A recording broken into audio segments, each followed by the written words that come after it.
شاہ است حسین بادشاہ است حسین، دین است حسین دین پناہ است حسین، سرداد نہ داد دست در دست یزید، حقا کے بنا لا الہ است حسین۔ آج ماہ شعبان کی 5 تاریخ ہے، سیدنا امام حسین رضی اللہ تعالی عنہ کا یوم ولادت ہے۔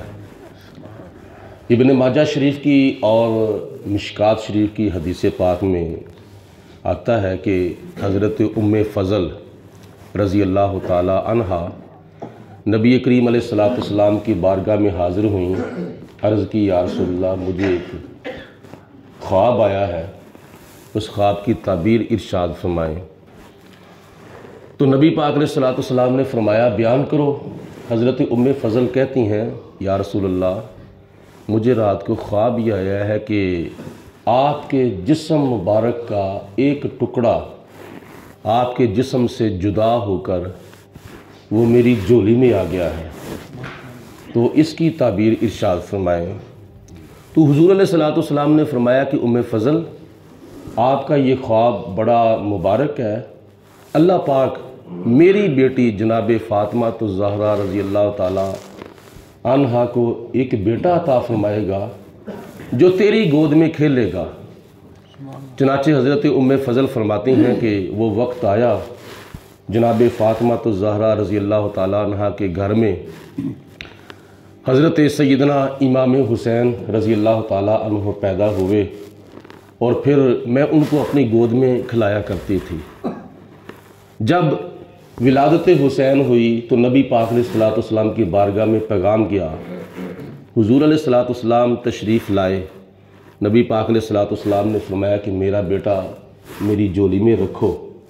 حضرت امام حسین رضی اللہ تعالی عنہ جناب حبیب کبریہ علیہ السلام کی آغوش مبارک میں آئے تو حضور علیہ السلام نے آپ کے دائیں کان میں اذان پڑھی اور بائیں کان میں اقامت پڑھی، اور پھر روایات میں آتا ہے کہ اللہ پاک کی ذات بابرکات نے حضرت جبریل علیہ السلام کو نبی پاک علیہ السلام کی بارگاہ میں بھیجا۔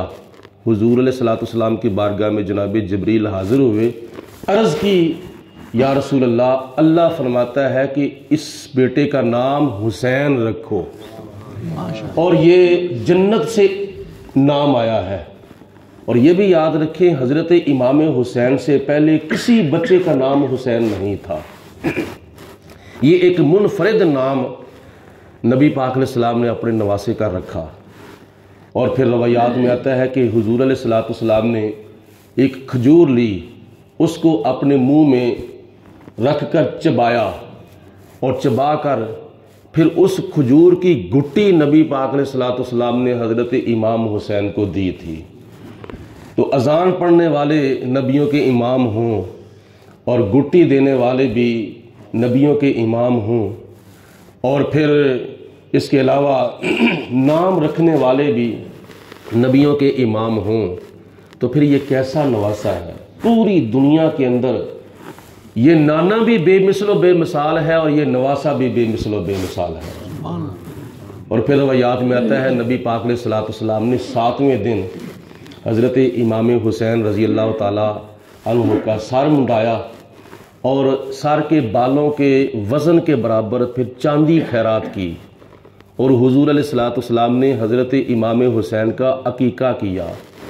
آپ کے عقیقے میں 2 دمبے جو تھے وہ ذبح کیے، اور یہ بچپن کے اندر حقوق ہوتے ہیں اولاد کے جو والدین نے ادا کرنے ہوتے ہیں۔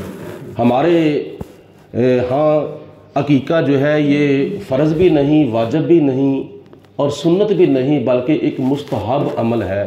اگر کسی کو خدا نے توفیق دی ہے تو اپنے بچوں کا عقیقہ کرے، نہیں دی تو زندگی کے اندر کسی وقت بھی کیا جا سکتا ہے، اور زندگی کے اندر بھی نہیں توفیق ملتی تو پھر اس کے بارے میں پوچھ گچھ نہیں ہوگی، کیونکہ یہ مستحب عمل ہے۔ تو نبی پاک علیہ السلام نے اپنے پیارے بیٹے حضرت سیدنا امام حسین رضی اللہ تعالی عنہ کے کان میں اذان پڑھی، حالانکہ روایات میں آتا ہے کہ سوائے ایک غزوے کے حضور علیہ السلام نے کسی موقع پر بھی 5 وقت کی اذانوں میں سے کوئی اذان نہیں پڑھی ہے۔ اگر پڑھی ہے تو حضور علیہ السلام نے حضرت امام حسین کے کانوں میں اذان پڑھی ہے، اور پھر اذان کے اندر کہا کیا جاتا ہے، حی علی الصلاۃ حی علی الفلاح، اور نماز کی طرف، اور کامیابی کی طرف۔ تو اس بے مثل و بے مثال اذان کے اوپر اگر عمل کیا تھا تو کربلا کے اندر حضرت امام حسین نے عمل کیا تھا۔ وہ اذان بھی بے مثل و بے مثال تھی، اور جو اس اذان کے اوپر عمل کر کے کربلا میں نماز پڑھی تھی وہ نماز بھی بے مثل و بے مثال تھی۔ اور آگے چل کے اگر آپ غور کرتے ہیں تو نماز کے بعد ہمارے کئی بھائیوں کا اور کئی بہنوں کا ایک دستور ہوتا ہے کہ وہ نماز کے بعد قرآن پاک کی تلاوت کرتے ہیں۔ تو جناب امام حسین نے کربلا کی نماز کے بعد جو تلاوت کی تھی وہ تلاوت بھی پھر دنیا نے دیکھی تھی۔ شاہ سوار کربلا کی شاہ سواری کو سلام، نیزے پر قرآن پڑھنے والے قاری کو سلام۔ اللہ رب العالمین کی ذات بابرکات ہم سب کو ایسی باتوں کو سن کر یاد رکھ کر عمل کرنے کی توفیق عطا فرمائے۔ وآخر دعوانا ان الحمدللہ رب العالمین۔ صلاۃ و سلام علیکم وعلی آلک و صحابک یا سیدی یا حبیب اللہ۔ صلاۃ و سلام علیک اللہم صلی علی سیدنا ومولانا محمد معدن الجود والکرم وآلہ وصحابہ وبارک وسلم۔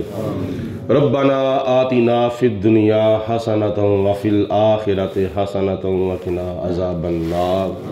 اللہم اید الاسلام والمسلمین، اللہم اید الایمان والمؤمنین۔ لا الہ الا انت سبحانک انی کنت من الظالمین۔ وَأُفَوِّضُ أَمْرِي إِلَى اللَّهِ إِنَّ اللَّهَ بَصِيرٌ بِالْعِبَادِ۔ الہی بحق کے بنی فاطمہ کے برکول ایما کنی خاتمہ، اگر دعوتم رد کنی ور قبول، منو دست و دامان آل رسول۔ الہی بحق کے محمد رسول، دعا گناہگاروں کی کرنا قبول، کلمہ منظور سب بلا ہو دور، جب دمے ہو واپسی یا اللہ، لب پہ ہو لا الہ الا اللہ محمد الرسول اللہ صلی اللہ علیہ وسلم۔